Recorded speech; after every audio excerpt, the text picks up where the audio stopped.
من الشیطان الرجیم بسم اللہ الرحمن الرحیم الحمدللہ رب العالمین صلی اللہ علی محمد وآلہ اجمعین واللعنۃ الدائمۃ علی اعداء محمد وآل محمد اما بعد وفقنا اللہ وإیاکم للعلم والعمل الصالح انشاءاللہ تعالی۔ آج کی جو گفتگو میں ہمارا موضوع ہے وہ موعظۃ الاربعاء یعنی ہر بدھ کی نصیحت ہے، اور ہر بدھ کی نصیحت میں مختلف عناوین اور مختلف مضامین ہم آپ کی خدمت میں پیش کرتے ہیں۔ جو موضوع رہے گا کہ جس علم کے سفر میں ہم سب لوگ جڑ چکے ہیں،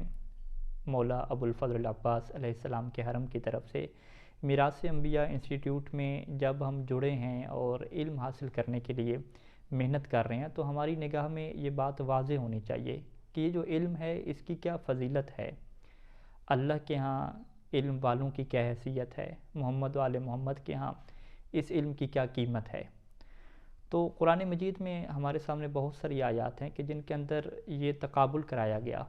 کہ جن کے پاس علم ہوتا ہے وہ ان لوگوں کے برابر کبھی نہیں ہو سکتے کہ جن کے پاس علم نہیں ہوتا۔ یہ مشہور آیات آپ سنتے رہتے ہوں گے کہ هل يستوي الذين يعلمون والذين لا يعلمون، کہ کیا وہ لوگ ان کے برابر ہو سکتے ہیں کہ جو علم والے ہیں، کہ وہ برابر ہو جائیں ان کے کہ جو علم والے نہیں ہیں۔ اسی طریقے سے قرآن مجید میں جو تعبیر استعمال کی گئی بینا اور نابینا کی، الاعمى والبصیر، کہ کیا جو اندھا ہے وہ بینا کے آنکھوں والوں کے برابر بھلا ہو سکتا ہے۔ تو یعنی علم میں اور جہالت میں اتنا فرق ہے کہ علم والا جو ہے وہ آنکھوں والا ہوتا ہے، اور جس کے پاس علم نہیں ہے وہ آنکھوں والا نہیں ہے، وہ ایک اندھا انسان ہے۔ تبھی اللہ تعالیٰ نے قرآن مجید میں یہ فرمایا کہ اللہ تعالیٰ ان لوگوں کے درجات بھی بلند کرتا ہے جو ایمان لے کر آئے، اور والذین اوتوا العلم،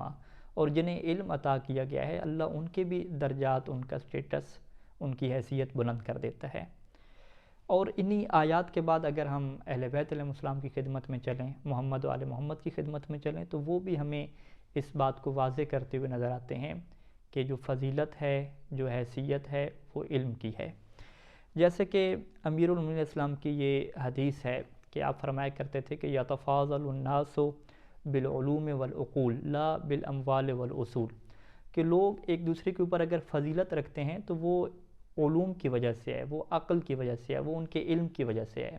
نہ کہ ان کے مال کی وجہ سے یا ان کے نسب کی وجہ سے۔ اس طرح فضیلت نہیں ہے، بلکہ فضیلت ہے تو جس کے پاس جتنا علم ہے، جس کے پاس جتنی عقل ہے، وہ بڑی فضیلت والا ہے۔ اور اسی طریقے سے مولا یہ فرمایا کرتے تھے کہ رأس الفضائل علی علم اور غایت الفضائل علی علم، کہ اگر فضائل کی بنیاد دیکھنی ہے وہ بھی علم کے اوپر ہے، اور اگر فضیلتوں کی انتہا دیکھنی ہے وہ بھی علم کی وجہ سے ہے۔ علم ہی فضیلت کا معیار ہے، علم سے ہی فضیلت شروع ہوتی ہے اور علم پہ ہی فضیلت ختم ہوتی ہے۔ یہ کس کی نگاہ ہے؟ یہ امیر المومنین علیہ السلام کی نگاہ ہے۔ اور اسی طریقے سے حفص بن غیاث یہ کہتا ہے کہ مجھ سے امام صادق علیہ السلام نے یہ فرمایا تھا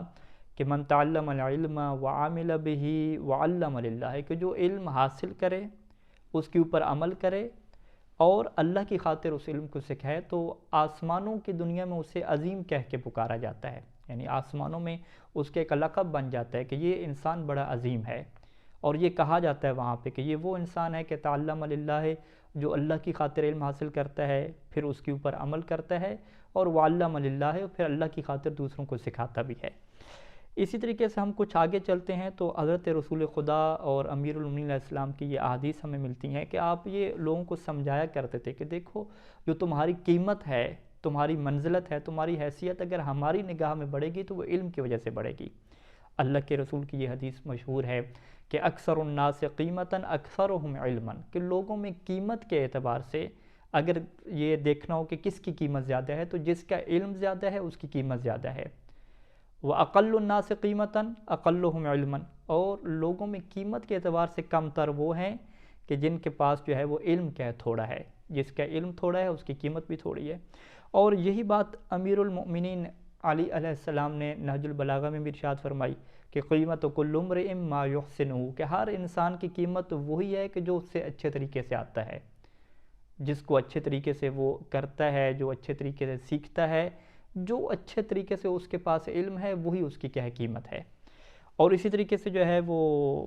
آپ علیہ السلام سے یہ روایت ہے کہ فرمایا کہ یا مؤمن ان ھذا العلم والادب ثمن نفسک، کہ یہ جو علم ہے، یہ جو ادب ہے، یہ تمہاری قیمت ہے، تمہارے نفس کی یہ قیمت ہے. فاجتہد فی تعلمہما، بس تم کوشش کرو، محنت کرو اس کو سیکھنے میں. علم کو سیکھنے میں تمہیں کوشش کرنی ہے، محنت کرنی ہے، کیونکہ اسی علم کے ذریعے سے تمہاری قیمت اہل بیت کے ہاں بلند ہوتی ہے.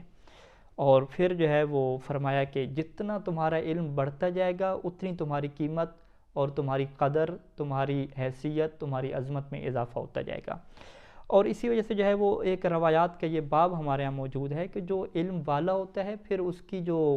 عبادت ہے، اس کی جو غور و فکر کرنا ہے، اس کو بھی جو ہے وہ اللہ تعالیٰ جو ہے وہ اس کے بھی درجات بلند کر دیتا ہے، اس کا بھی ثواب ملتا ہے. جیسے کہ اللہ کے رسول سے یہ روایت ہے کہ آپ فرمایا کرتے تھے کہ ایک علم والا، ایک عالم جب 2 رکعت نماز پڑھتا ہے تو افضل من 1000 رکعت یصلیھا العابد، وہ ان 1000 رکعتوں سے زیادہ ثواب رکھتی ہے کہ جس سے ایک عبادت کرنے والا ان نمازوں کو پڑھتا ہے.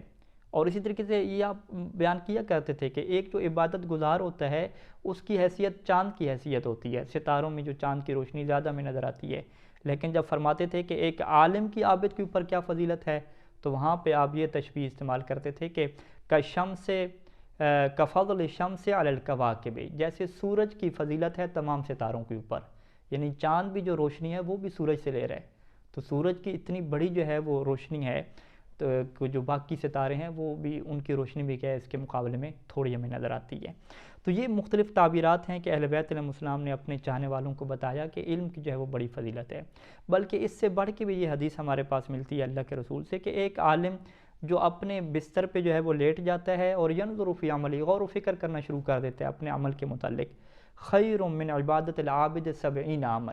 اس کا یہ اپنے بستر پہ لیٹ کے ایک گھڑی جو ہے وہ غور و فکر کرنا اپنے عمل کے متعلق، یہ عبادت گزار کی 70 سال عبادت سے جو ہے وہ بڑھ کے ہے، 70 سال عبادت سے جو ہے وہ اس کو زیادہ ثواب ملتا ہے. اور اسی وجہ سے قرآن مجید کی یہ آیت اب ہمیں سمجھ آتی ہے کہ ایک علم والے کے درجہ کیسے اللہ کے ہاں بڑھتا ہے. اور اسی وجہ سے جو ہے وہ اہل بیت علیہ السلام کی نگاہ میں جو ایک شیعہ کا تعارف پیش کیا گیا وہ بھی المتعلم، اسٹوڈنٹ سے پیش کیا گیا. یعنی جب یہ جو ہے وہ روایت الکافی کی ہے کہ یونس نے اس روایت کو جمیل سے نقل فرمایا ہے کہ وہ کہتے ہیں کہ میں نے چھٹے امام سے یہ بات سنی تھی کہ آپ یہ فرما رہے تھے کہ لوگوں کی 3 کیٹیگری ہیں اور انہی 3 کیٹیگری کے اوپر وہ صبح کرتے ہیں. پہلی کیٹیگری عالم کی ہے، دوسری کیٹیگری جو ہے وہ متعلم، علم حاصل کرنے والے کی ہے، اور تیسری کیٹیگری غصہ کی ہے، کوڑا کرکٹ گند خش و خاشاک جو پانی کے اوپر بہہ کے آتا ہے، یہ وہ حیثیت ہے تیسری. پھر جب اس کا تعارف کرایا امام صادق علیہ السلام نے تو فرمایا کہ یہ جو عالم کی کیٹیگری ہے تو نحن علماء، ہم اہل بیت جو ہیں وہ علماء کی کیٹیگری میں آتے ہیں. یہ جو اسٹوڈنٹ کی کیٹیگری ہے، سیکھنے والوں کی کیٹیگری ہے، یہ شیعتنا، یہ ہمارے شیعہ ہیں. شیعتنا المتعلمون، یعنی ہمارے شیعہ جو ہے وہ اس دوسری کیٹیگری میں آتے ہیں کہ جو علم سیکھتے ہیں. اور اس کے علاوہ جو باقی لوگ ہیں جو علم حاصل نہیں کر رہے، وہ اہل بیت کی نگاہ میں، اہل بیت علیہ السلام کی نگاہ میں وہ شیعہ بھی نہیں ہیں، بلکہ اس روایت کی تعبیر کے مطابق وسائر الناس غثاء، باقی جتنے بھی لوگ ہیں وہ کوڑا کرکٹ ہیں، ان کی کوئی حیثیت نہیں ہے. اب جب علم کی فضیلت ہمارے سامنے آ گئی تو اب امیر المومنین اسلام کی یہ جو ہے وہ حدیث ہمیں ملتی ہے الکافی میں کہ آپ یہ فرمایا کرتے تھے کہ علم سیکھنا پڑتا ہے. یہ جو مال ہے یہ تو اللہ نے تقسیم کر دیا، اس نے ضمانت لے لی، وہ تو تمہیں مل کے رہے گا. لیکن علم ایسا نہیں ہے، بلکہ علم اہل علم کے پاس اللہ نے محفوظ کر دیا. وَقَدْ أُمِرْتُمْ بِطَلَبِهِ مِنْ أَهْلِهِ، اور تمہیں حکم دیا کہ جاؤ اور جو علم والے ہیں ان سے جا کے علم اپنا حاصل کرو. اسی وجہ سے جو ہے وہ امام سجاد علیہ السلام کی یہ آخری روایت پیش کر کے میں اپنی گفتگو کو مکمل کروں گا کہ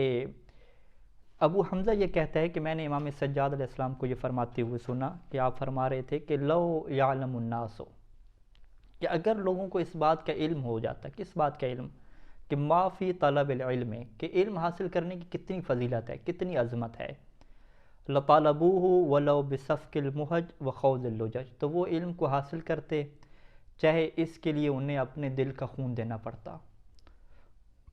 چاہے اس کے لیے انہیں اپنے جگر کا خون دینا پڑتا، پھر بھی وہ علم کو حاصل کرتے. وخوض اللجج، چاہے اس کے لیے ان کو بڑے بڑے پانی، بڑے بڑے دریاؤں کو کراس کرنا پڑتا تیر کے، پھر بھی وہ یہ کام کرتے مگر علم کی طرف بڑھتے.